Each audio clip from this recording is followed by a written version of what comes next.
पालघरच्या बोईसर परिसरात वनपट्ट्यात उभारलेल्या कथित बेकायदेशीर भंगार गोदामांमुळे आता मोठा पर्यावरणीय आणि आरोग्याचा प्रश्न निर्माण झाला आहे। बेटेगाव ग्रामपंचायत हद्दीतील जुननी पाडा परिसरातील या गोदामांविरोधात ग्रामपंचायतीने थेट वन विभागाला पत्र देत कारवाईची मागणी केली आहे। त्यामुळे या प्रकरणाकडे आता स्थानिक नागरिकांचे लक्ष लागले आहे। हेल्थ वेलफेअर फाउंडेशनचे अध्यक्ष अमर सावंत यांनी या प्रकरणी ग्रामपंचायतीकडे तक्रार दाखल केली होती। त्यानंतर ग्रामपंचायतीने संबंधित गोदामधारकांना नोटीस बजावत पुढील कार्यवाहीसाठी बोईसर वन परिक्षेत्र कार्यालयाशी पत्रव्यवहार केला आहे। मात्र अद्याप प्रत्यक्ष कारवाई न झाल्याने नागरिकांमध्ये तीव्र नाराजी व्यक्त होते।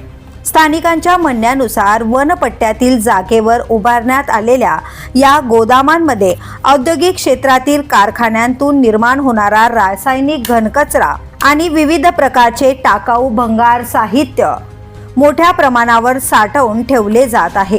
पर्यावरणीय नियमांचे उल्लंघन करून या ठिकाणाहून घनकचऱ्याची बेकायदेशीर विल्हेवाट लावली जात असल्याचा आरोपही करण्यात येतोय। परिसरातील पर्यावरण धोक्यात येत असताना नागरिकांच्या आरोग्यावरही गंभीर परिणाम होण्याची भीती व्यक्त केली जाते। त्यामुळे वन विभाग आणि संबंधित प्रशासन आता या प्रकरणात कठोर कारवाई करणार का, असा सवाल स्थानिक नागरिकांकडून उपस्थित केला जातोय।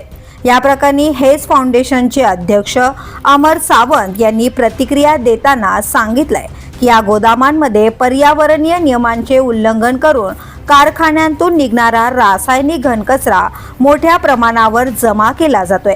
त्यामुळे परिसरातील रहिवाशांच्या आरोग्याचा गंभीर प्रश्न निर्माण झाला असून प्रशासनाने तातडीने कारवाई करावी अशी मागणी त्यांनी केली आहे। द पोलीस न्यूजसाठी अशरफ खान, बोईसर।